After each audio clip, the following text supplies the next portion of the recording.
Cup बनवा लिया। अजीज दोस्तों, अस्सलाम वालेकुम, नमस्ते, सत श्री अकाल, गुड आफ्टरनून। आज हमारे दरमियान है संजय दीक्षित भाई। संजय दीक्षित भाई की आवाज आपको भारत के कोने कोने में मिलती है। वो इश्यूज पे जिस तरह बात करते हैं, किसी और की इतनी हिम्मत नहीं होती कि वो दो टोक इस तरह से बात करे। संजय भाई, thank you and namaste for coming to our program. नमस्ते आरिफ भाई, बहुत ही आनंद आ रहा है मुझको आपके चैनल पर आकर। थैंक यू फॉर होस्टिंग मी। संजय भाई, मेरे पास सवालात बहुत सारे हैं। जी सबसे पहले मैं शुरू करूंगा कि हम पाकिस्तानियों को जरा समझाएं कि आप राजस्थान में एडिशनल चीफ सेक्रेटरी थे, और जी चीफ सेक्रेटरी या एडिशनल चीफ सेक्रेटरी पाकिस्तान में प्रोविंस का सबसे पावरफुल आदमी होता है। उसके बच्चे अमेरिका में पढ़ रहे होते हैं, उसकी प्रॉपर्टियां पूरी दुनिया में होती हैं, वो उस प्रोविंस के कोने कोने का मालिक होता है एक तरह से। तो आप इसका मतलब भारत में राजस्थान में मालिक थे पूरे राजस्थान के। यहाँ ऐसा है कि साहब, आर्मी में हो और चाहे ब्यूरोक्रेसी में हो, किसी को इस तरह की ताकत और हैसियत हासिल नहीं है जैसी पाकिस्तान में हासिल होती है।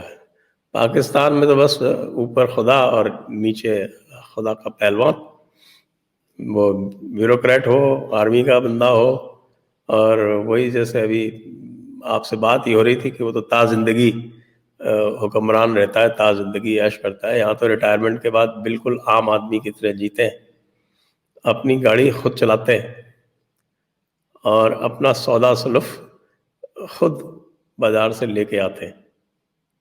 तो इसलिए यहाँ पर ऐसा कुछ भी नहीं है। पावरफुल जो होता है वो चीफ मिनिस्टर होता है यहाँ स्टेट में, जो आपके यहाँ प्रोविंस जिसको बोलते हैं या स्टेट बोलते हैं उसको, तो वो स्टेट में चीफ मिनिस्टर पावरफुल होता है और चीफ मिनिस्टर की ही बात चलती है। ब्यूरोक्रेसी तो जो पॉलिटिकल लीडरशिप है उसके डायरेक्शंस को इम्प्लीमेंट करने के लिए होती है हिंदुस्तान में। ये मोदी जी जो हैं तो वो प्राइम मिनिस्टर हैं, तो वो सही में भारत के एक तरह से आप कहिए कि सीईओ हैं, उनको सारे हुकूक शामिल हैं उनके पास। और जो कैबिनेट सेक्रेटरी होता है वो उनकी आज्ञा का पालन करने के लिए होता है, उनके हुक्म की तामील बजा लेने के लिए होता है। खुद हुक्मरान नहीं होता पाकिस्तान की तरह कि इमरान खान तो सिर्फ एक पपेट के रूप में है और बाकी उनकी चांद बजाने वाले, उनकी चांद के ऊपर तबला बजाने वाले 1001 लोग और बैठे हुए। 1001 नहीं तो कम से कम बाजवा तो बैठा ही हुआ है। तो यहाँ थोड़ा मामले फर्क है, बहुत फर्क है।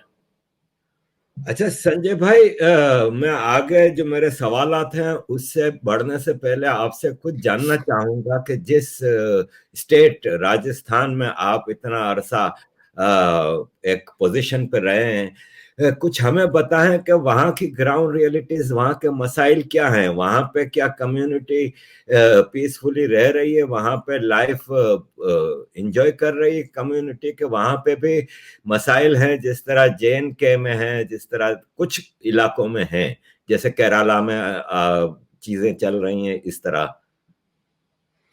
नहीं देखिए, यहाँ मसाइल तो हर जगह होंगे। देखिए, जहाँ पे भी आदमी की जात बसती है वहाँ मसाइल तो होंगे, लेकिन यहाँ मसाइल जो है वो बोलचाल करके, बातचीत करके और आपस में लिटिगेशन करके या पिटिशन करके या कोई छोटा मोटा एजिटेशन करके, और जनरली उनका सलूशन निकल आता है।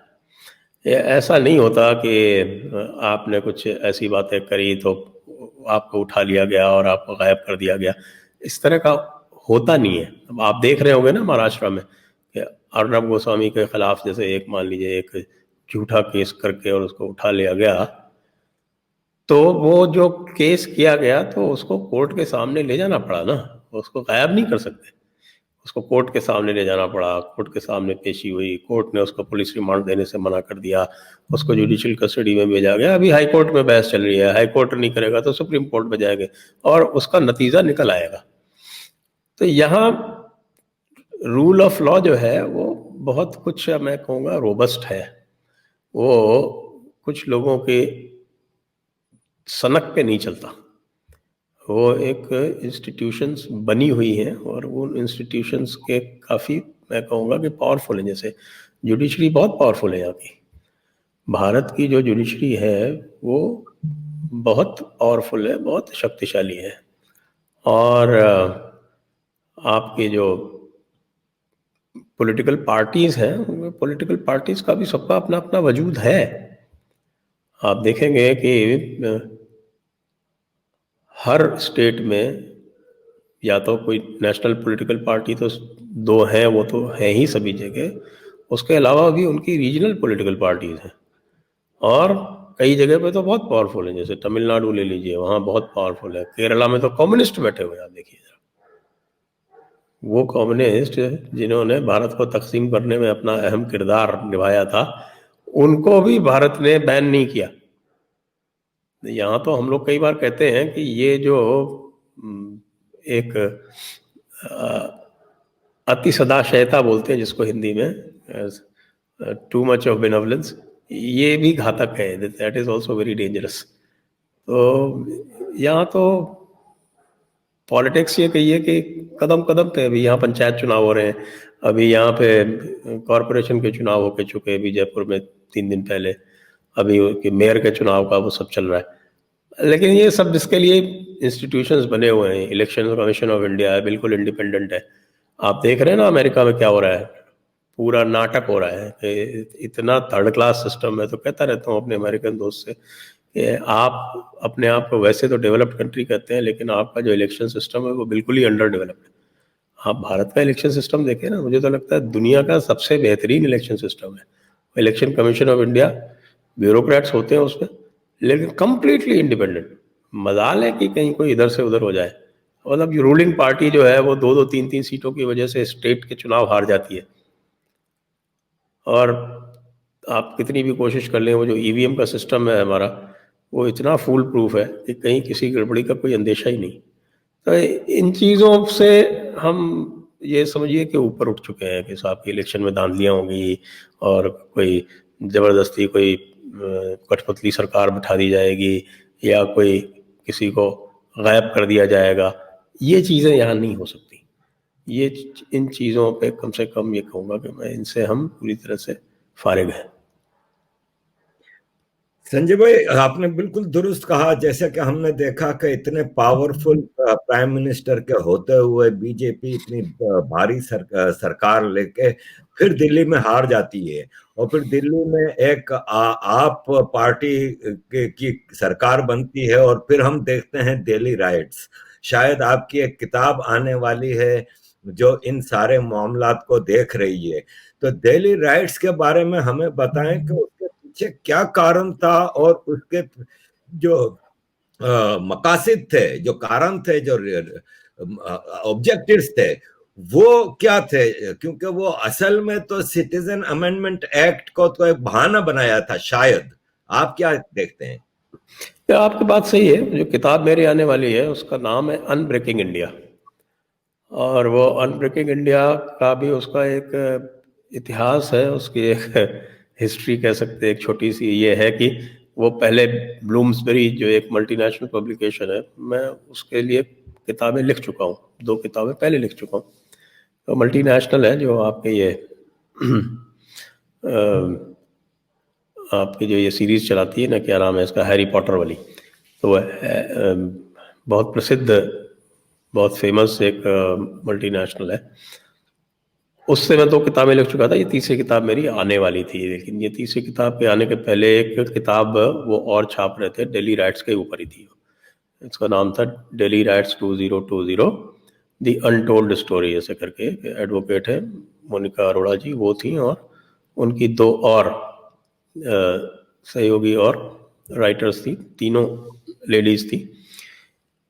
तो उनकी जब लॉन्च शेड्यूल थी, उस लॉन्च के पहले कुछ ये जो आजकल के लेफ्टिस्ट टाइप के लोग हैं, यहाँ भी हमारे यहाँ तो क्या है कि आपके यहाँ तो ये कोई अगर इस तरह से आके करे तो उसको तो शायद गायब कर देंगे या 1 मिनट में डिपोर्ट कर देंगे।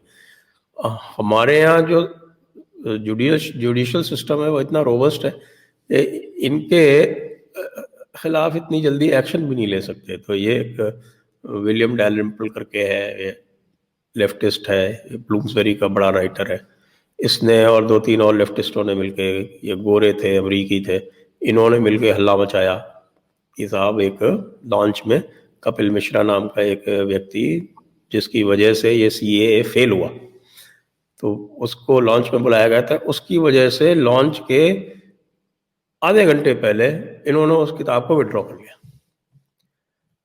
अब इस चीज़ पे मैंने एतराज़ किया और मैंने एतराज़ करके इनको नोटिस दिया। मैंने कहा कि या तो तुम 12 घंटे के अंदर अंदर अपना डिसीजन रिवर्ट करोगे, नहीं तो मैं अपनी किताब विड्रॉ करूंगा। अच्छा, मेरी किताब जो थी उससे इनको बहुत उम्मीद थी, क्योंकि वो जो उसका जो सब्जेक्ट मैटर है वो आर्टिकल 370 और CAA, यही दो उसके बेसिक सब्जेक्ट मैटर्स थे। तो उसके लिए लोगों में बड़ी रुचि है, बड़ा इंटरेस्ट है, लोग उसको पढ़ना चाहते हैं। तो उन्होंने सोचा होगा कि भाई मैं ऐसे नहीं करूंगा, क्योंकि मेरा भी उसमें इंटरेस्ट तो हो गई ना। लेकिन मैंने कहा ना, नेशनल इंटरेस्ट इज सुप्रीम, और तुम इस तरह से अगर करोगे, लोगों के फ्रीडम की स्पीच क्रश करोगे गोरों के कहने से, और यहाँ पर वापस ब्रिटिश राज लाने का प्रयास करोगे, तो हम इसको सहन नहीं करेंगे। तो मैंने वो किताब उनसे विड्रॉ कर ली, और उसको विड्रॉ करके अब मैं दूसरा एक यहाँ लोकल प्रकाशन है, गरुड़ प्रकाशन, उसको दी मैंने। वो इंडियन है, मल्टीनेशनल नहीं है। उनको दी इसलिए कि जिससे हमारी एक नेशनल प्रोटेस्ट रजिस्टर हो। उसकी वजह से किताब में डिले हो गया, किताब आने वाली थी सितंबर में, अब नवंबर के एंड तक आएगी, लेकिन उसका मुझे कोई मलाल नहीं है। प्रश्न ये है कि एक इश्यू की बात है, एक उसूल की बात है, एक सिद्धांत की बात है, और उस सिद्धांत के लिए हम इस प्रकार का कार्य करने के लिए तत्पर हैं। बिल्कुल हम ये हम करेंगे। हम अब गुलाम नहीं हैं, और गुलामों का बर्ताव हमारे में से बहुत सारे लोग अभी भी करते हैं, वो अभी भी मेंटल स्लेव्स हैं। लेकिन ये मेरा एक बिल्कुल क्लियर कट स्टेटमेंट था कि मैं कम से कम मेंटल स्लेव नहीं हूँ, और मैं अपने सारे देशवासियों को बताना चाहता हूँ, एक उदाहरण प्रस्तुत करना चाहता हूँ कि हम मेंटल स्लेव अब नहीं रहेंगे। तुम्हारे हो गए तो मल्टीनेशनल, ठीक है, तुमने हमारी 2 किताबें छापी हैं, लेकिन इस तरह का बर्ताव हमारे किसी और लेखक के साथ, राइटर के साथ आप करें, तो हम उनके साथ कंधे से कंधा मिलाकर खड़े हुए। तो इसके करके मैंने उस किताब को विड्रॉ कर लिया, और उसका जो सब्जेक्ट मैटर है, विषय वस्तु जिसको कहते हैं, वो है कि आर्टिकल 370 क्यों कर तो लाया गया, उसके पीछे क्या था, कश्मीर की पूरी हिस्ट्री क्या थी, कश्मीर में किस तरह से ऑपरेशन और सप्रेशन हुआ सेंचुरीज से। वो आपके शाह हमादान ने जब कोड ऑफ उमर वहाँ लागू किया, उस समय से लेके, और 7 बार कश्मीरी पंडितों को हिजरत करनी पड़ी, उनका एग्जाइल हुआ, एक्सोडस हुआ वहाँ से 7 टाइम्स। ये 1989 1990 में जो लास्ट हुआ था वो 7th था। लोग ये भूल जाते हैं कि वो 7th एक्सोडस था, और पहला हुआ था आपके 14th सेंचुरी में। 14th सेंचुरी में एक कुबरावी पीर था। एक तो क्या, लोग सूफियों को बहुत मानते हैं कि साहब ये बड़े शांतिपूर्ण लोग हैं, जितनी जातियां यहाँ सूफियों ने की उससे ज़्यादा हिंदुस्तान में किसी ने नहीं की। तो उस कुबरावी पीर ने आके वहाँ पे लागू किया जिसको कोड ऑफ शाह हमदान कहते हैं। वो कोड ऑफ उमर जो होता है, जिसमें जिम्मी की तरह और second class third class citizen की तरह ट्रीट किया जाता है नॉन मुस्लिम को, उसको वहाँ लागू करके उनके वहाँ पे मंदिरों को तोड़ना, लोगों को ज़बरदस्ती कन्वर्ट करना, उनके घरों में ज़बरदस्ती घुस जाना, जो आप देखते हैं आज के सिंध में रोज़ होता है ना, वही सारे काम उस समय वहाँ पे शुरू किए थे। और उसकी लेगेसी में जाते जाते फिर जब ये पार्टीशन हुआ, तो पार्टीशन में कश्मीर की क्या हिस्ट्री थी, क्या इक्वेशंस बनी, किस वजह से उनको जो है आखिर में अपना एक्सेशन करना पड़ा भारत के साथ में, उसके बाद क्या हुआ, और शेख अब्दुल्ला ने किस तरह से बड़ा एक अपना अजीब सा एक रोल प्ले किया, नेहरू को ब्लैकमेल किया। हमारे नेहरू जी वैसे भी स्ट्रेटिजिकली जो थे वो थोड़े नाइव टाइप के व्यक्ति थे, वो बड़े आइडियलिस्ट रहा करते थे। उस आइडियलिज्म के चक्कर में जो ग्लोबल इम्पेरेटिव्स थे वो उनके ध्यान में नहीं रहते थे, और वो ऐसी अजीब अजीब हरकतें वो कर जाते थे, जैसे चाइना के साथ उन्होंने किया। इसको जब जंग जीतने वाले थे, मुजफ्फराबाद से 2 दिन दूर रह गई थी इंडियन आर्मी, तब यूएन में उठ के चले गए। ये सारी चीज़ों का आपने उसके ऊपर विश्लेषण किया और ये पाया कि भाई किस तरह से 370 को एक जो दो कौमी नज़रिया जिस तरह से बनाया गया है, आपके जिन्ना साहब ने, या जिन्ना साहब से पहले इकबाल साहब ने, या रहमत अली ने, इन सब लोगों ने, उससे पहले भी बल्कि सर सैयद अहमद ख़ान के समय से ही शुरू हो गया था, या आज से भी पहले ले तो शाह वलीउल्लाह के समय से ही शुरू हो गया था। तो वो जो दो कौमी नज़रिया है उसको एक तरह से नेहरू साहब ने एक रिकग्निशन दे दिया कि भाई चूंकि तुम मुस्लिम मेजॉरिटी स्टेट हो इसलिए तुमको स्पेशल स्टेटस दिया जाता है। वरना और क्या कारण था, जम्मू और कश्मीर में ऐसे क्या सरखाब के पर लगे हुए थे कि जम्मू कश्मीर को अब स्पेशल स्टेटस दें। आर्ग्यूमेंट दिया जाता है कई बार कि साहब वहाँ तो इंस्ट्रूमेंट ऑफ एक्सेशन साइन किया गया था, उसमें ये तजवीज़ थी कि आपके पास सिर्फ डिफेंस और कम्युनिकेशन और फॉरेन अफेयर्स रहेंगे। ये लोग भूल जाते हैं कि जो इंस्ट्रूमेंट ऑफ एक्सेशन साइन किया गया था महाराजा जम्मू कश्मीर के साथ में, वही इंस्ट्रूमेंट ऑफ एक्सेशन जो बाकी 565 रियासतें थी, वही हूबहू वही इंस्ट्रूमेंट ऑफ एक्सेशन उनके साथ भी साइन किया गया था। और ऐसा क्यों था? क्योंकि वो एक लीगल प्रोविजन था। लीगल प्रोविजन कैसे था? उस समय जो हमारा कॉन्स्टिट्यूशन था, ये बात हो रही है सारी चीज़ें, जो वो गवर्नमेंट ऑफ इंडिया एक्ट 1935 था, और वो गवर्नमेंट ऑफ इंडिया 1935 भारत में 26 जनवरी 1950 तक लागू था। That was the legal frame of governance for India as well as for Pakistan. Pakistan में तो वो गवर्नमेंट ऑफ इंडिया एक्ट 1935 पता नहीं कब तक लागू रहा, मुझे ध्यान नहीं, आपको ध्यान होगा। और पहला जब कॉन्स्टिट्यूशन बनने वाला था, जब आपका अयूब खान ने कू कर दिया और कू करके काबिज हो गया सत्ता के ऊपर, उसके बाद भी खैर आपका तो कॉन्स्टिट्यूशन बना ही सन 74 में पहली बार है। उससे पहले तो technically government of India act 1935 आपके यहाँ लागू था। आप तो बेसिकली ये कहा जा सकता है कि पाकिस्तान तो ब्रिटिश कॉमनवेल्थ ही थी तब तक, जब तक कि उसका इंडिपेंडेंट कॉन्स्टिट्यूशन नहीं बना था।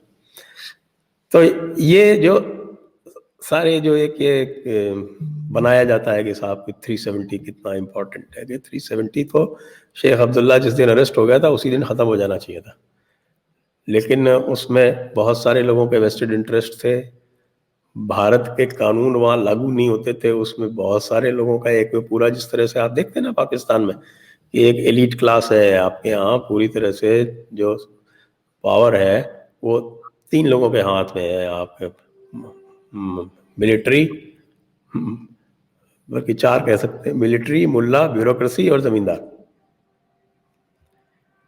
पाकिस्तान में इस 4 जो क्लासेस हैं, इनके अलावा 5वां आप कुछ एक बिजनेसमैन ले लीजिए, उसके अलावा कॉमन मैन के हाथ में कुछ भी नहीं है। मैं तो एक बार देख रहा था कि इनके जो पेडिग्री है, जो आपके यहाँ MNAs आते हैं, मेंबर्स ऑफ नेशनल असेंबली वगैरह, सारे के सारे इसी लैंडेड जेंट्री से और आपके हाई क्लास एलीट से, उन्हीं से आते हैं।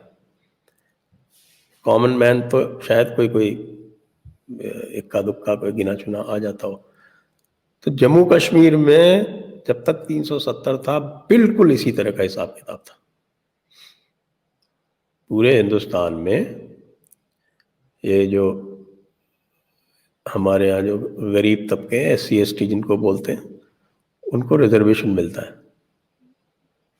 जम्मू कश्मीर में नहीं मिलता। यहाँ तक कि जम्मू कश्मीर में जो जम्मू कश्मीर के पुराने बाशिंदे थे उन तक को इन्होंने एक ऐसा सिस्टम बना रखा था कि साहब स्टेट की सिटीजनशिप अलग थी, कंट्री की सिटीजनशिप के अलावा J&K स्टेट की अलग एक सिटीजनशिप थी, और वो ये किसी को नहीं देते थे। जो लोग बेचारे वेस्ट पंजाब से उठ के आए, जब दंगे हुए 47 में, तो बहुत सारे लोग उठ के वहाँ से आए।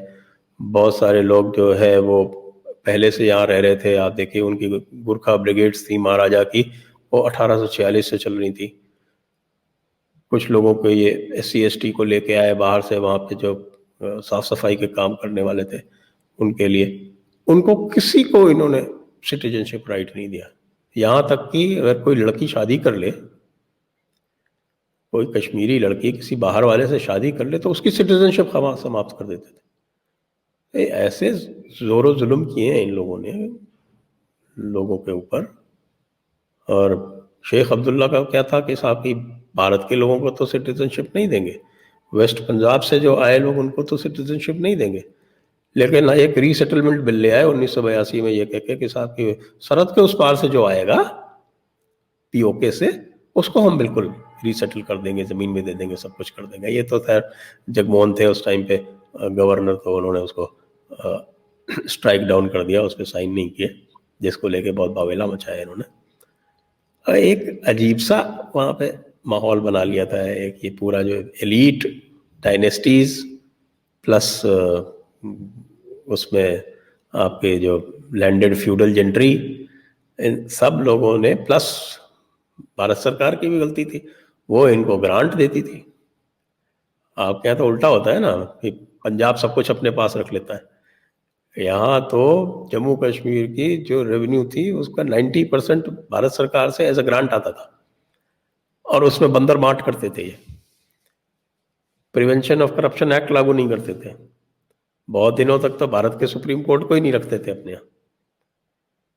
तो एक तरह से स्टेट विद इन स्टेट बना रखी थी। अब उसको ख़त्म किया तो उसमें लोगों को परेशानी हो रही है, क्योंकि भारत का मुसलमान अब जो कुछ भी कहें, आप जानते हैं अच्छी तरह से कि इनके जहन में तो अभी भी पाकिस्तानियत पूरी तरह से, जो ख़ासतौर से जो एलीट क्लास है, अशरफिया मौलाना मुल्ला क्लास जिसको मैं बोलता हूँ, AMM क्लास, उनके जहन में पूरी तरह पाकिस्तानियत है। प्लस हनफी मुसलमान में तकलीद का आपका एक समझ लीजिए कि एक डंडा है, जिसकी वजह से सारे के सारे लोगों ने अपनी अकल जो है इनके पास गिरवी रख दी है, इससे AMM क्लास के पास। तो जैसे हाँकते हैं वैसे ही हाँके जाते हैं, उसी तरह से चलते रहते हैं। और इनके इंटरेस्ट में बिल्कुल नहीं था इंटीग्रेट होना। ये तो ये चाहते थे कि अपना जो क्लास है उसको भेड़ बकरी की तरह दबा के रखें, और जहाँ कोई तकलीफ हो वहाँ बस इस्लाम का बिगुल बजा दें। बिल्कुल वही चीज़ जो ये पार्टीशन के पहले करते थे वो आज तक करते रहे। उस समय ये दो कौमी नज़रिया चिल्लाते थे, कहते थे साहब कौमियत जुदा गाना नारा था उस समय, बरेलवियों का ध्यान हो अगर आपको, तो बोलते थे कौमियत जुदा गाना। फिर आपके 80 में 70-80 का जो ये डिकेड था, उसमें इन्होंने जब ये आपके शाबानो वगैरह का जब ये बावेला मचाया कि साहब हमारा पर्सनल लॉ में इंटरफेरेंस नहीं होना चाहिए, तब इन्होंने नारा लगाया कौमी तशख़्ख़ुस। तब ये कौमी तशख़्ख़ुस की बात करने लगे। अब CAA जब आया तो इनको तकलीफ ये थी कि साहब ये कश्मीर वाला मामला हट गया। अब ये बताइए कि अगर आप वाकई नेशनलिस्ट इंडियन हैं तो आप किसी भी स्टेट को सेपरेट रखा जा रहा है, उसके दो झंडे रखे जा रहे हैं, उसके दो निशान हैं, उसके दो कानून हैं अलग अलग है, दो संविधान या दो कॉन्स्टिट्यूशन है, तो इसको कोई भी जिसको नेशनलिस्ट कहते हैं, तो नेशनलिस्ट मुस्लिम्स भी हैं, किसी की आवाज़ नहीं निकलती थी। क्यों? ऐसी क्या बात है कि जब जम्मू कश्मीर का सवाल आता था तो सारे के सारे एकदम से चुप हो जाते थे, क्योंकि जहन में तो वो दो कौमी नज़रिया आज भी बोल रहा था ना। 2-4-6 लोगों को अगर आप छोड़ दीजिए तो वही वाली बात है कि there are exceptions to every rule and rules and ultimately exceptions prove the rule.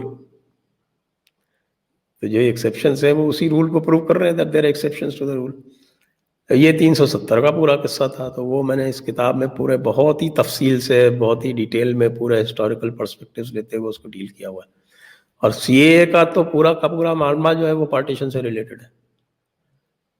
वो जो नेहरू लियाकत पैक्ट आया था, वो नेहरू लियाकत पैक्ट आया इसीलिए था कि माइनॉरिटीज़ को एक दूसरी जगह जाने का राइट होगा, और पाकिस्तान की माइनॉरिटी इंडिया में आ सके, कि इंडिया की माइनॉरिटी में आ सके। कि हालांकि उसमें ये भी कहा गया था कि जो प्रिंसिपल रिक्वायरमेंट है वो माइनॉरिटी को प्रोटेक्ट करेंगे। पाकिस्तान ने तो प्रोटेक्ट किया नहीं। आप भी जानते हैं माइनॉरिटीज़ का क्या हाल है पाकिस्तान में। हमारे यहाँ तो माइनॉरिटीज़ थ्राइव कर रही हैं, इनकी तो पॉपुलेशन बढ़ गई। भारत में मुस्लिम पॉपुलेशन 9.5% थी पार्टीशन के समय। 2011 के सेंसस में 14.2% हो गई। तो कोई कह सकता है कि जिसके ऊपर जाति हो उसकी पॉपुलेशन बढ़ेगी? जातियां जहां हो रही वहां देख लीजिए क्या हाल है पॉपुलेशन का। 20%, 22% पॉपुलेशन हुआ करती थी, घट के 1.5% पे आ गई, 1.5। यहाँ तक कि बांग्लादेश में भी, जहाँ की सो कॉल कहते हैं कि साहब की स्टेट इज, हालांकि स्टेट का उसने कहा कि स्टेट रिलीजन अवश्य है, लेकिन वैसे सेक्युलर अपने आप को बताती है। वहाँ भी पार्टीशन के समय 30% थी, अब 8.5% पे आ गई। तो जहाँ माइनॉरिटी का हैरेसमेंट होता है वहाँ पॉपुलेशन घटती है, वहाँ बढ़ती नहीं है। तो इस सब के बावजूद ये जो एएमएम तबका है, अशरफिया मौलाना मौलवी जो क्लास है, इसके दिमाग में आज भी वही दो कौमी नज़रिया अलग अलग नामों से वजूद में है, और वो इस तरह की हरकतें करता रहता है। और इसीलिए कई बार ये अपने आप को पाकिस्तान के ज़्यादा नज़दीक पाता है, बजाय इसके कि जो भारत की जो राष्ट्रवादी लोग हैं उनके नज़दीक अपने आप को पाए। इन सब चीज़ों का बहुत गहराई से एनालिसिस, विश्लेषण इस किताब में किया गया है।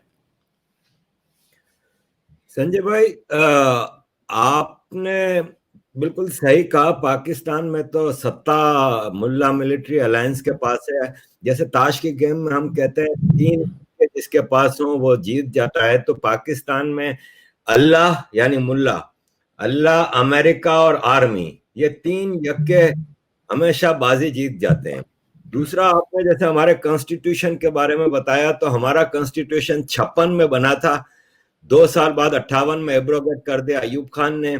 62 में अयूब खान अपना कॉन्स्टिट्यूशन लेके आ गए, जिसमें बेसिक डेमोक्रेसी थी। आम आदमी वोट नहीं डाल सकता, सिर्फ इनके सिलेक्टेड एक काउंसलर होते थे, वो प्रेसिडेंट का वोट डालते थे, और प्रेसिडेंशियल कॉन्स्टिट्यूशन था। वो फिर एब्रोगेट हुआ 70s में जब वार शुरू हुई, और फिर भुट्टो लाए 74 का, जिसमें इतनी अमेंडमेंट्स हो चुकी हैं कि अब वो चूचू का मुरब्बा बन गया है। और उसमें इवन मुसलमान जो थे अहमदी, उनको भी काफिर करार दे दिया गया, और प्योर इस्लामिक एक थियोक्रेसी बना दी गई। संजय भाई, आप से मेरा ये जो सवाल था पिछला, उसका जो मेन पार्ट रह गया, भारत तेरे टुकड़े हों हजार, ये दिल्ली में जो प्रोटेस्ट हुआ, जिसको राइट्स ज्यादा बेटर वर्ड होगा, वो प्रोटेस्ट नहीं था, राइट्स था। वो क्या था, उसके पीछे कौन पावर थी, क्या मकासद थे? भारत तेरे टुकड़े हजार दिल्ली में क्यों नारे लग रहे थे? देखिए, ये मैंने जैसे इसमें ये आपको एक हिंट ज़रूर दिया था कि जो कुछ भी ये सीएए के नाम पे जो कुछ भी हो रहा था, वो वही जो प्री पार्टीशन पॉलिटिक्स थी उसी का एक रिप्ले हो रहा था। और उसका बहुत अच्छा डिस्क्रिप्शन है डॉक्टर अंबेडकर ने दिया हुआ है। डॉक्टर अंबेडकर ने दिया है इस किताब में, मैंने उनको कोट किया, कई जगह कोट किया। उनकी एक किताब है पाकिस्तान और द पार्टीशन ऑफ इंडिया। उन्होंने पहले 1942 में थॉट्स ऑफ पाकिस्तान करके लिखी थी, बाद में उसको रिवाइज करके पाकिस्तान और द पार्टीशन ऑफ इंडिया 1945 में लिखा था।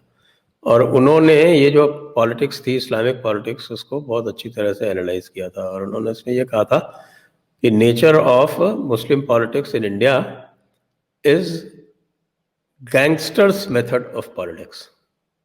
इसको ध्यान से सुनने की आवश्यकता है। उन्होंने कहा था कि it is gangsters method of politics. उसके बाद फिर एक और इंटेलेक्चुअल हुए मिस्टर शेषाद्री, उन्होंने बहुत अच्छी तरह से एनालाइज किया था। उन्होंने कहा था कि जो nature of Muslim behaviour in India वो ये है कि उसके 6-7 एलिमेंट्स हैं और वो that is at the it is actually strategy, लेकिन जो उसकी टैक्टिक्स हैं वो उन्होंने कहा था वो it is basically starts with acrimony, then goes to accusations, accusations के बाद it goes to claims, then demands, then those demands are such absurd demands that they cannot be met, then it moves on to denunciations and finally to street writing. So that this whole set is a strategy and these are all its different tactics. ये सारे tactics मिला के ये overall strategy बनती है और उनका कहना है कि this has been going on for as long as you can remember. Or this is the nature of Muslim politics when they are in minority basically. कि जब वो minority में होते हैं तो this is the template which they follow. और उसके खिलाफ उन्होंने खैर नेशनल पॉलिटिक्स के भी कुछ कैरेक्टरिस्टिक्स बताए कि वो national politics why it failed to tackle this because it failed to take this headlong, और वो इसको अपीज करते रहे और अपीज करने के साथ साथ उन्होंने बड़े अच्छे उन्होंने अल्फाज यूज किए, acquiescence, assent, cajolery, concessions, cowardice, self reproach and surrender. ये उन्होंने कहा कि this was the nature of national politics before the independence. लेकिन आप ये देखिए कि हुआ क्या आफ्टर इंडिपेंडेंस, ये जो मुल्ला मौलाना क्लास था जिसने पूरी रट लगाई थी, ये सारा का सारा this was game of minority politics of India, क्योंकि ये पूरी की पूरी डिमांड उन्हीं जगहों पे उठी थी जहां मुस्लिम्स माइनॉरिटी में थे। पंजाब में इसकी आवाज़ नहीं उठी थी, बंगाल में इसकी कोई ऐसी आवाज़ नहीं उठी थी। ये आवाज़ें कहाँ से उठी थी सबसे ज़्यादा? यूपी, सीपी, बॉम्बे, मद्रास, ये जो स्टेट्स थी यहाँ पे सबसे ज़्यादा एक्टिव थी। सबसे बड़ा जो दंगा हुआ था वो तो मालाबार में हुआ था, अगर आपको याद हो। Malabar is in Kerala. और बिहार में, सॉरी, बिहार में भी हुआ था। बिहार तो वो तो पार्टीशन के आसपास की बात है। जी जी तो उसको पुराना ट्रेस कर रहा हूँ। पार्टीशन के टाइम में तो बहुत जगहों पे हुए थे, और बिहार में भी जो हुआ था वो नोआखाली का रिएक्शन था। तो सॉरी, आई लॉस्ट ट्रैक, मैं क्या बात कर रहा था? हाँ, मैं ये कह रहा था कि this was basically minority politics. तो ये जो माइनॉरिटी पॉलिटिक्स टेम्पलेट है, व्हेनेवर जब वो कोई दारुल इस्लाम और दारुल हरब की बात आती है, तो जहाँ दारुल हरब में है तो वहाँ इस तरह से करना है। वो करते करते ये जितने भी थे जिन्होंने सारी ये पॉलिटिक्स की थी, और ये जितने आपके प्रोग्रेसिव बाद में दिखाई पड़ते हैं आपको, कम्युनिस्ट बन गए, प्रोग्रेसिव राइटर बन गए, कैफी आजमी हुए, मजाज लखनवी हुए, जावेद अख्तर के जो मामा जी थे वो, ये सारे के सारे हिंदुस्तान में रह गए। सज्जाद ज़हीर जैसा आदमी जिसने मुस्लिम लीग के लिए पूरा चुनाव लड़वाया 1946 में पंजाब में, वो यहाँ आके पहले कुछ कम्युनिस्ट करने की कोशिश करता है, पकड़ा जाता है रावलपिंडी कंस्पिरेसी में, तो नेहरू जी उसको वापस बुला लेते हैं नेगोशिएट करके। आप जरा देखिए जरा बेवकूफ़ियों की इंतहा कितनी होती है। और वो सज्जाद ज़हीर जो है वो वहाँ पे बैठ के प्रोग्रेसिव राइटर बन जाता है। ये सारे के सारे जितने भी थे पाकिस्तान के हिमायती, ये सब बाद में या तो प्रोग्रेसिव राइटर बन गए या बॉलीवुड में घुस गए, इप्टा में चले गए, इंडियन प्रोग्रेसिव थिएटर एसोसिएशन। उसके अलावा बाकी जितने भी लीगी थे लोकल लेवल के, वो सब कांग्रेस में घुस गए। संजय भाई, आप लोग, मैं 1 मिनट में इसको पूरा कर लूं। जी जी। तो ये आप फिर कांग्रेस ने क्या किया कि उन्होंने भी ये जो मैंने आपको बताया है ना, ये 6-7 स्टेप, ये जो नेशनल बिहेवियर वाले, ये वही कायम रखे। जब उन्होंने ये कायम रखे तो ये धीरे धीरे, शुरू में तो ये डरे हुए थे कि भाई पता नहीं, हमने जो है ये पाकिस्तान बनवाया, हम ही लोग इसके सब आगे थे। अलीगढ़ और देवबंद और बरेली, ये सबके सब इसके फोरफ्रंट में थे। देवबंद तो इतना नहीं था, लेकिन बरेली तो पूरी तरह से था। बरेलियों का साथ नहीं मिलता जिन्ना को, तो पार्टीशन होता ही नहीं। तो ये पहले तो शुरू में डरे हुए थे, लेकिन जब इन्होंने देखा कि भाई ये नेहरू जी तो इस तरह से वही पुराना जो रवैया है वही कायम किए हुए, तो ये धीरे धीरे फिर चढ़ते गए। फिर से ये एएमएम क्लास हावी हो गया।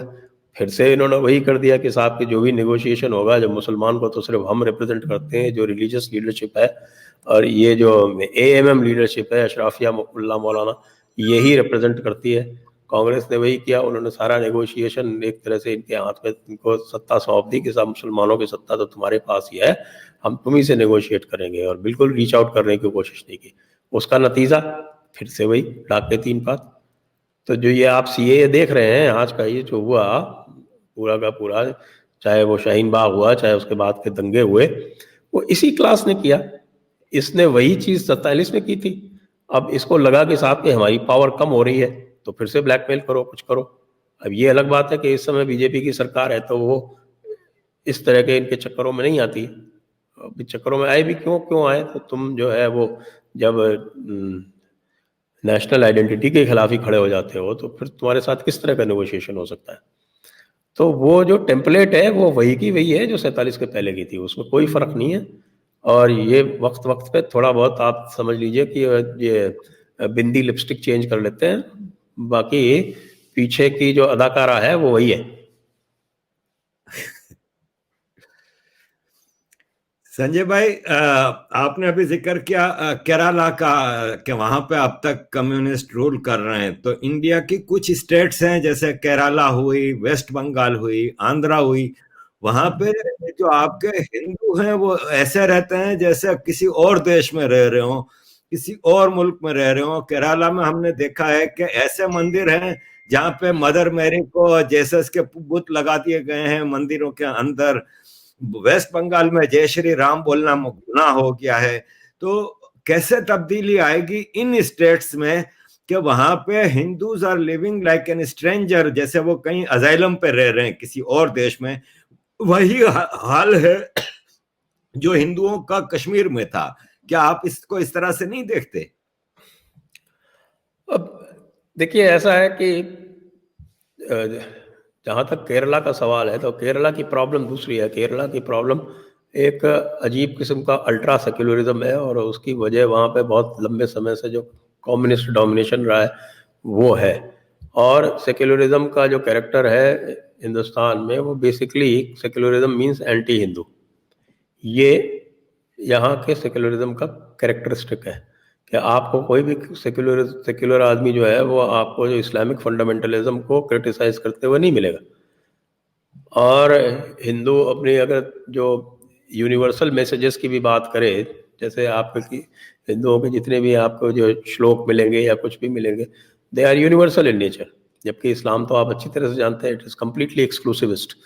इसमें नॉन मुस्लिम के लिए कहीं भी कुछ भी नहीं है, अलावा उसको जिम्मी का दर्जा दिए जाने के। That is also a concession कि भाई आपकी जान नहीं लिया, आपको जिम्मी बना दिया।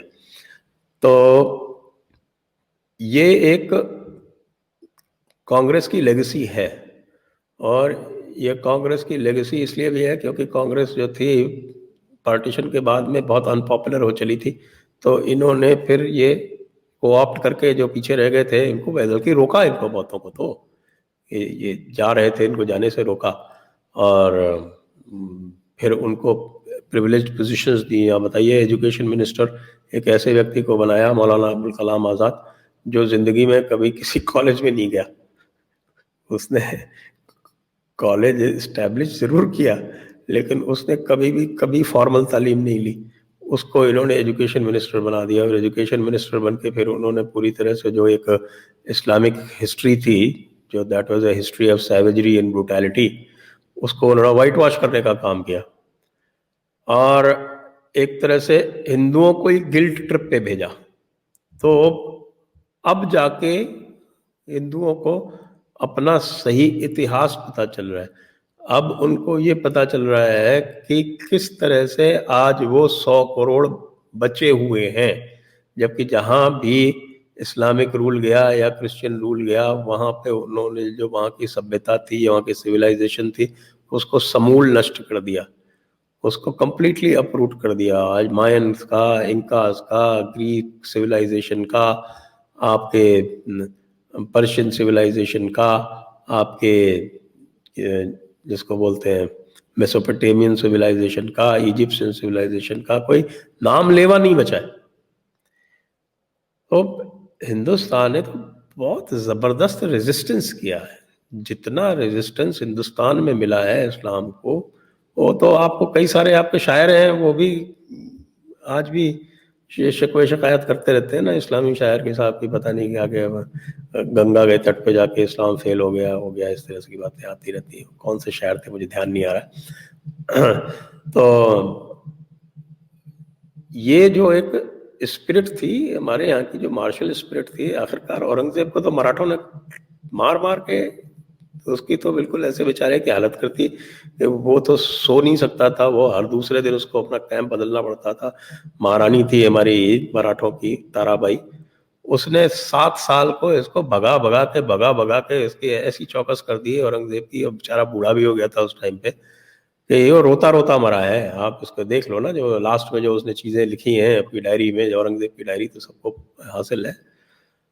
तो ये मराठों ने, सिखों ने, हमारे और जाटों ने, सब ने, पूरी भारत की सारी जातियों ने मिलके एक तरह से एक ऐसी स्थिति पैदा कर दी कि अल्टीमेटली क्या हुआ 1757 में कि लाल किले पे भगवा झंडा पहली बार लहराया गया।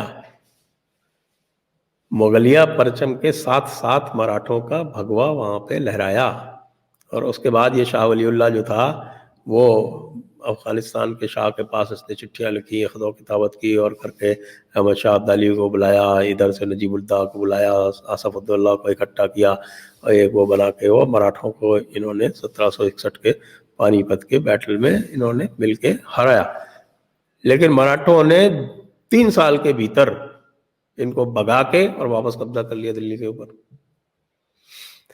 और ये जो हमें गलत हिस्ट्री पढ़ाई जाती है ना कि साहब की, ये एक वेट ड्रीम है आपके सारे, जितना भी हमारा अशरफिया मौलाना क्लास है, इसकी ये एक वेट ड्रीम है कि किसी तरह से हमको तो क्या, मुगल एम्पायर हमसे ली थी अंग्रेजों ने, और हमें वापस दिल्ली चाहिए। अरे तो भाई ये सपने देखते रह जाओ। मराठों को अंग्रेजों ने हराया था, मराठों को। तुम तो उस वक्त कहीं थे ही नहीं। ये तो फाइनल 1818 की जो अंग्रेजों और मराठा की जो लड़ाई हुई है, जिसमें अंग्रेजों ने मराठाओं को हराया है, तब जाके अंग्रेजों का पूरा कब्जा हुआ भारत के ऊपर। और उसके बाद फिर उनको सिखों को हराना पड़ा। तो अंग्रेजों ने भारत हासिल किया है मराठों से और सिखों से। उन्होंने, मुगल तो कहीं थे ही नहीं, तो पिट पिटा के पड़े हुए थे किनारे। एक वो अहमद शाह अब्दाली, वो भी अफगान था, बाहर से आया था, और वो बाद में भागता छूटा, मतलब उसको वापस चेज किया गया, ही वाज चेज्ड आउट। बहाना ये बनाया जाता है कि साहब के उसके वहाँ पे काबुल में कुछ दिक्कत आ गई और कुछ लड़ाई झगड़े हो गए, जिसकी वजह से उसको वापस जाना पड़ा। ये सब हमारे जो कोर्ट हिस्टोरियन से ये पढ़ाते हैं। फैक्ट ये है कि मराठों ने उसको चेज आउट किया बाद में। तो ये सारी हिस्ट्री तुम्हारे अबुल कलाम आज़ाद जी ने वॉश आउट की, और जो इस्लामिक बारबैरिटी थी उसको वॉश आउट किया, फोर्स कन्वर्शंस थे उनको वॉश आउट किया, टेम्पल डिस्ट्रक्शंस की एक जो लंबी चौड़ी फहरिस्त है उसको वॉश आउट किया। और उसको वॉश आउट करके अपना एक जो मार्क्सिस्ट हिस्टोरियंस हैं इनके साथ में एक अलायंस किया, क्योंकि ये मार्क्सिस्ट का ये एक एकेडमिक रिगर है, उसका उन्होंने उपयोग करते हुए एक नए तरह का इतिहास गढ़ने की कोशिश की। अब वो सारी चीज़ें खुल के वापस आ रही हैं, लोगों को पता चल रहा है। इंटरनेट की एज में ये सब चीज़ें छुपी नहीं रह सकती, सोशल मीडिया की एज में ये सब चीज़ें छुपी नहीं रह सकती, वो सब सारी चीज़ें सामने आ रही हैं। वो सारी चीज़ें सामने आ रही तो पब्लिक में एक अवेयरनेस आ रही है। उसी अवेयरनेस का नतीजा है कि मोदी जी 2-2 बार चुनाव जीत गए इतनी भारी मार्जिन से। और उसकी अब इन लोगों को तकलीफ है कि हमारी जो वो जो ड्रीम है मुगल एम्पायर को वापस रीस्टैब्लिश करने की, उसको हम कैसे करें। वो तो ड्रीम ख़त्म हुई जा रही है। हमारी ड्रीम थी कि हम कश्मीर से आएंगे, पहले हमने हिजरत की थी, हम नए मदीने में गए थे, पाकिस्तान हमारा नया मदीना था, हम हजरत की सुन्नत फॉलो कर रहे थे, और हजरत की सुन्नत फॉलो करते हुए हमने अपना नया मदीना क्रिएट किया था। अब उसका अगला तो मुकाम और पड़ाव ये था कि हम वहाँ से जाके जो ये मक्का है दिल्ली वाला, इसको हम वापस काबिज हो। लेकिन ये तो यहाँ पे तो मोदी आ गया, अब तो वापस काबिज होने की कोई सूरत ही नहीं दिख रही है। अब तो उल्टा ये हो रहा है कि साहब हमारा जो ये नया मदीना है ये बिखरने के ऊपर, इसके कई टुकड़े टुकड़े नहीं हो जाए, और उधर जो है जो मक्का है वो तो और मजबूत होता चला जा रहा है। तो वो जो सारी इमेजरी थी जो आपके अरबिक इस्लामिक हिस्ट्री की, वो बिखर गई बुरी तरह से। उसमें 370 का किरदार भी बहुत बड़ा है। और फिर सीए आने के बाद इनको दिखा कि साहब ये तो अब जो दूसरा हमारा जो छल था लियाकत नेहरू पैक्ट वाला, वो भी खुल गया, क्योंकि CA is a logical extension of the Liaquat Nehru pact. उसमें यही था भाई हम एक दूसरे की हम अपनी माइनॉरिटीज़ का करेंगे, और अगर दूसरी माइनॉरिटी उधर से आती है तो हम उसको सिटीजनशिप देंगे। तो उधर से माइनॉरिटी आई, हमने उसको सिटीजनशिप दी, एक्सेलरेटेड सिटीजनशिप, और उन्हीं को तो देंगे, जो उनको प्रोसिक्यूट कर रहे हैं उनको थोड़ी देंगे। तो ये तो बिल्कुल ही गैर वाजिब बात है कि साहब के आप उनको भी सिटीजनशिप दो। यानी कि वो बदमाश, वो आपका वो बारचुंडी वाला जो वो है, क्या नाम उसका, वो कादरी मौलाना बारचुंडी शरीफ वाला, जो इधर उधर सबको कन्वर्ट करता घूमता है, लड़कियों को उठाता घूमता है, तो उनके हिसाब से तो उसको भी इंडियन सिटीजनशिप दो, जिससे कि वो यहाँ आके भी वही काम जारी रख सकते हैं उन बेचारों के ऊपर जो वहां से भाग के आ रहे हैं। कोई आदमी अपने हजारों साल से जहाँ रह रहा है उस जमीन को छोड़ के आता है, आप सोचिए उसके दिल और दिमाग पे क्या बीतती है। आप कह रहे हैं कि नहीं, जो उनको प्रोसिक्यूट कर रहे हैं उनको भी आप सिटीजनशिप दो। तो ये तो बिल्कुल ही एक गैर वाजिब सी बात थी। इसके पीछे यही था कि एक जो वो प्रिविलेज थी जो इनको पहले हासिल थी अंग्रेजों के टाइम पे, और बाद में कांग्रेस ने इनको बख्श दी थी, वो प्रिविलेज इनको अपने हाथ से बिल्कुल जाते हुए दिख रही थी 370 के बाद से, और ट्रिपल तलाक वाला जो रूल आया उसके बाद से। क्योंकि अभी तक यहाँ पर ये अनरिटन लॉ ये था कि मुसलमानों के जो भी अफेयर्स हैं, कोई भी छोटा मोटा जिसको भी वो क्लेम कर ले कि ये हमारा मैटर है, उसमें एएमएम यानी अशरफिया मुल्ला मौलानाओं से पूछे बगैर कोई काम नहीं किया जाएगा। यहाँ तो वो जो आम जनता है, आम मुसलमान है, उसके फेवर के काम, उसके हित के काम करना शुरू कर दिया।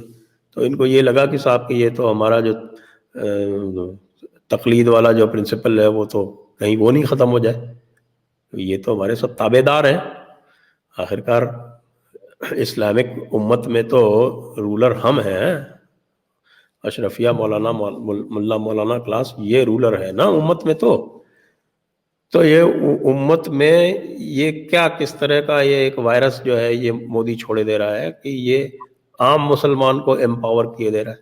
ये तो हमारी भेड़ बकरियां हैं, तो भेड़ बकरियों को एम्पावर करना तो उनको बर्दाश्त नहीं था, इसीलिए ये सारा सीएए का नाटक हुआ।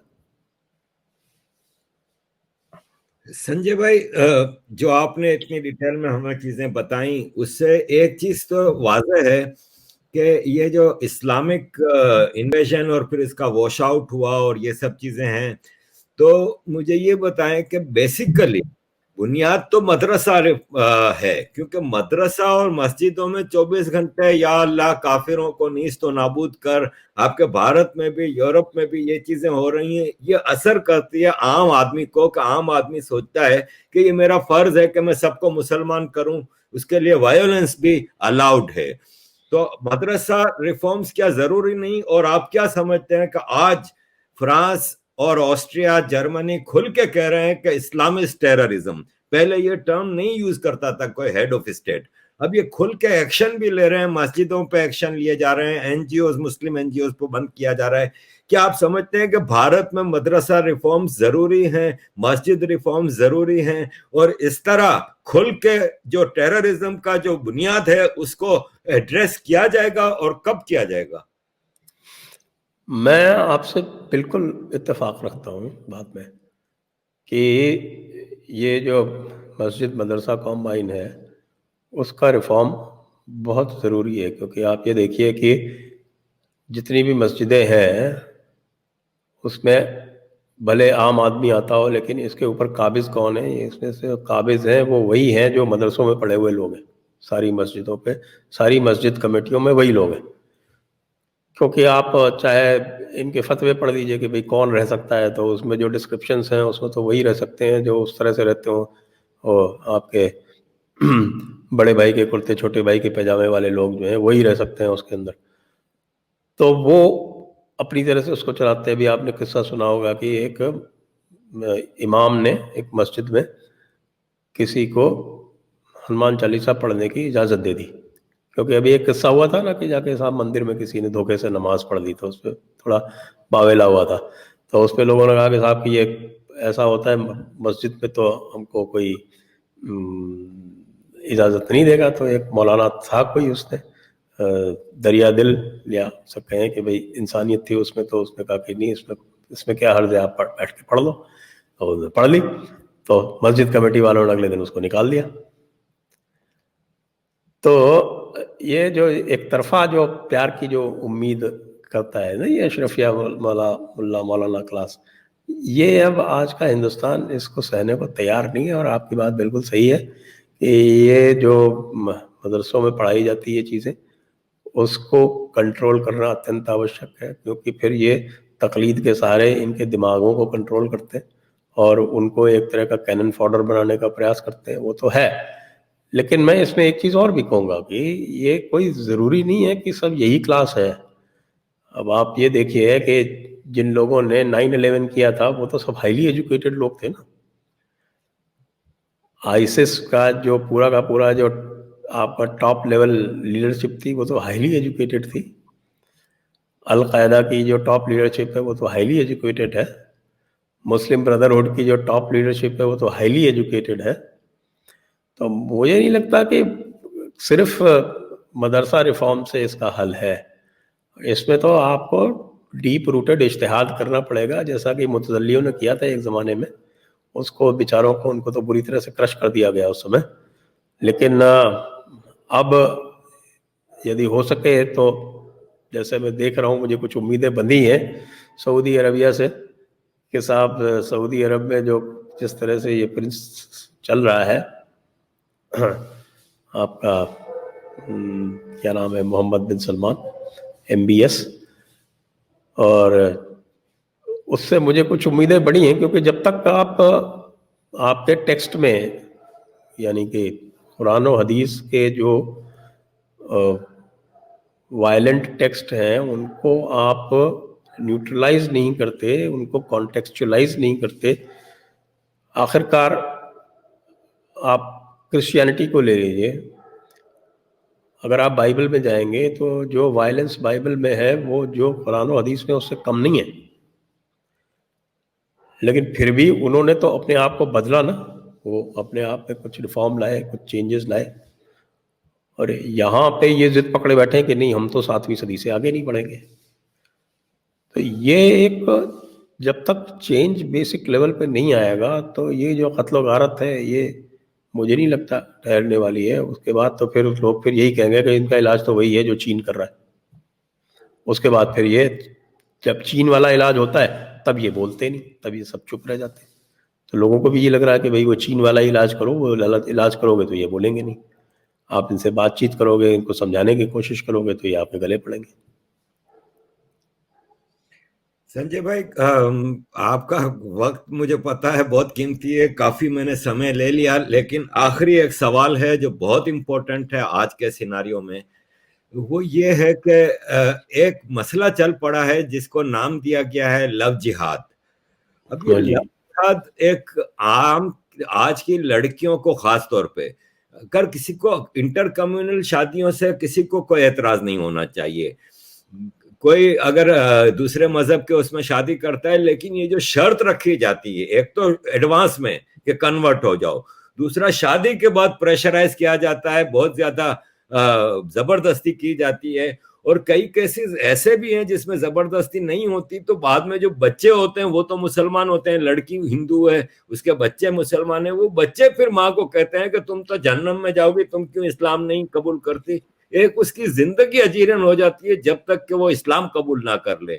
लव जिहाद एक बहुत बड़ा मसला चल रहा है, उसको किस तरह टैकल करें कि फिर कहते हैं कि लड़की की मर्जी है, भाई आप कौन होते हैं रोकने वाले, तो उसको कैसे टैकल किया जाए। देखिए, लव जिहाद का फंडामेंटल इशू ये नहीं है कि दो लोगों ने मर्जी से शादी कर ली। देखिए, मर्जी से शादी करने में हिंदुस्तान में कोई पाबंदी नहीं है। हो ये रहा है कि लोग धोखेधड़ी से हिंदू नाम रख के, हाथ में कलावा बांध के, मंदिरों के फेरे लगा के, माथे पे तिलक लगा के वो मिलते हैं और लड़कियों पर डोरे डालते हैं और उनको डोरे डाल के फिर शादी करने के बाद बताते हैं कि मैं तो मुसलमान हूँ, अब तुमको कन्वर्ट होना पड़ेगा। तो जो बड़ा इशू जो है वो ये धोखाधड़ी वाला जो है वो इशू है। बाकी तो फंडामेंटल इशू है ही। तो अब आप तो सूरत अल बकरा की वो 221वीं आयत है उसको लेके खड़े हो जाते हैं सब कि साहब हमारे यहाँ तो शादी तो ईमान वालों में ही हो सकती है। और तो भाई शादी ईमान वालों में हो सकती है तो जो पहले से जो ईमान है, ईमानदार है, उसके साथ जाओ ना। अब अलग अलग तरह के बिल्कुल ये एक कई जगह तो पकड़ा गया है, ऑर्गेनाइज्ड रैकेट चल रहा है भाई। जिस तरह से पहले क्रिश्चियंस बांटा करते थे प्लॉट हेवन में, उस तरह से ये लोग जन्नत बांट रहे हैं इस तरह से करके कि अच्छा ठीक है बाकी तो तू भी कुछ भी कर ले, कितने गुंडागर्दी कर ले, कितनी बदमाशी कर ले, चोरी कर ले, चकारी कर ले, डकैती कर ले, एक किसी को मुसलमान बना ले, बस तेरी जन्नत का टिकट हम काट देंगे। यहाँ बैठ के, यहाँ बुकिंग क्लर्क बैठे हुए हैं जन्नत का टिकट काटने वाले, कि ये जिहाद है। तो उसको लेके ये सारी चीज़ें हो रही हैं, तो इसके ऊपर सख्ती होगी भाई। सीधी सी बात है कि जब लातों के भूत बातों से नहीं मानते तो फिर लात देनी पड़ती है। तो इसके ऊपर अब सख्ती होगी। योगी जी फॉर्म में आ गए हैं, तो इस तरह से धोखेधड़ी से थोड़ी करने देंगे। और अभी अभी कोर्ट के जजमेंट से, यहाँ पे कोर्ट के जजमेंट से कि सिर्फ शादी के पर्पस के लिए आप कन्वर्ट नहीं हो सकते। अभी इलाहाबाद हाई कोर्ट ने उसको रिट्रेट किया, और वो रिट्रेट भी बड़े इंटरेस्टिंग केस में किया। वो एक मुस्लिम लड़की थी जो हिंदू लड़के से शादी करने के लिए हिंदू बन गई, तो उसके केस में ये ले डाउन कर दिया कि आप शादी के पर्पस के लिए कन्वर्ट नहीं हो सकते, दैट विल बी इनवैलिड, वो गलत है। तो लड़कियों को भी एजुकेट करने की आवश्यकता है कि भाई आप इक्वल राइट्स रखते हो एज हिंदूज। एज हिंदू तो लड़की का इक्वल राइट होता है ना। इस्लाम कबूल करते ही वो हाफ हो जाता है, वो तो मजहबी तौर से है। आपके कुरान में ही लिखा हुआ है कि लड़की की गवाही जो है वो आधी होती है आदमी के गवाही की। तो वो तो जब कुरान में ही उसको एक निचला दर्जा दिया हुआ है, तो मैं तो चार लड़कियों को यही समझाया कि भाई तुम इक्वल से हाफ क्यों होना चाहती हो। उनको बेचारियों को पता नहीं था, तो समझाया कि भाई ऐसे ऐसे है, पढ़ दो। तो मैं जो कह रहा हूँ अगर उसमें गलत हो तो पढ़ लो, यही रही रेफरेंस, स्वयं पढ़ दो। तो पढ़ के और सब चल के जब करते हैं तो बेचारी फिर कि समझ में आता है। तो उनको भी एजुकेट करने की आवश्यकता है। वो तो आजकल का जो ज़माना है फिल्में देख के, और ये बॉलीवुड का भी इसमें बड़ा रोल है। वहाँ बॉलीवुड, हमारे यहाँ तो वो पूरी तरह से 20-30 साल तो दाऊद के अंडर में रहा ना। दाऊद के दुबई के पैसे से चलता रहा, तो वो उनके ही सारा नैरेटिव दिखाता रहा। तो वो भी एक चीज़ है, लेकिन अब लोग रिएक्ट करने लगे हैं, लोगों की समझ में आ गया है कि साहब ये एक ऑर्गेनाइज तरीके से किया जा रहा है। तो यदि ये चीज़ अगर ऑर्गेनाइज तरीके से की जाएगी तो फिर इसका ऑर्गेनाइज तरीके से जवाब दिया जाएगा। वो तो ज़रूरी है, क्योंकि किसी को फ्री पास तो नहीं दिया जा सकता इस तरह से धोखाधड़ी करने का। बाकी यदि कोई वाकई अपनी मर्जी से समझ बूझ के, कोई एडल्ट है भाई, शादी की एज पे अपने काम धाम कर रहे हैं, कहीं साथ साथ काम कर रहे हैं, उनकी समझ में आता है और आपस में समझ बूझ के शादी करते हैं तो करें, किसी को कोई आपत्ति नहीं है। लेकिन इसमें भी ये होता है कि साहब की हर शादी में लड़की ही क्यों हिंदू होती है। कभी कोई 2-4 केस हमको ऐसे बताएं जिसमें लड़की मुस्लिम भी हो। तो इससे फिर ये शक पैदा होता है कि ये ऑर्गेनाइज तरीके से हो रहा है। केरल में देख लीजिए, केरल में तो बिल्कुल इस तरह से बाढ़ आई हुई है, लड़कियां सारी हिंदू क्रिश्चियन, लड़के सारे मुसलमान। और फिर ऊपर से वो बड़े फख्र से सीना चौड़ा करके और कहते हैं कि साहब ये हम मर्द मोमिन हैं, देखो हम ले आए, लव जिहाद कर लिया हमने, हमारी टिकट पक्की हो गई, बुकिंग क्लर्क से उन्होंने अपना एडवांस में रिजर्वेशन करा लिया जन्नत का। तो ये बहुत गलत कर रहे हैं, और ये सारा हो रहा है ये साहब की ये अशरफिया मुल्ला मौलाना क्लास का, जिसकी अभी भी जो वेट ड्रीम है कि हम दिल्ली पे काबिज होकर और वापस मुगल एम्पायर चलाएंगे, वो अभी इसकी आंखों से ओझल नहीं हो रही है। मुझे लगता है कि इनको तो काफी अच्छा ट्रीटमेंट चाहिए, तभी इनके दिमाग सही होगा। बिल्कुल सही कहा। पाकिस्तान में भी हिंदू लड़कियों को अगवा करके जबरदस्ती शादी की जाती है और कहा जाता है कि ये तो इतना खूबसूरत इस्लाम मजहब है कि ये कन्वर्ट हुई है, तो क्यों कोई हिंदू लड़का कन्वर्ट नहीं होता, सारी लड़कियां ही क्यों कन्वर्ट होती हैं। ये इंडिया में भी हो रहा है। ये आपने बिल्कुल सही कहा। संजय भाई, सवालात बहुत सारे हैं लेकिन आपका वक्त बहुत, आई अंडरस्टैंड। तो thank you very much for giving us so much time and काफी सीखने को मिला आपको, आपकी बातों से मुझे भी, और उम्मीद है कि आवाम भी इसको काफी चीजें पता चली होंगी। Thank you very much sir. Thank you. अरे भाई, बहुत मजा आता है आपसे बात करके। आपको बहुत बहुत धन्यवाद, आपने अपनी चैनल पे बुलाया। Thank you so much. Thank you sir, thank you.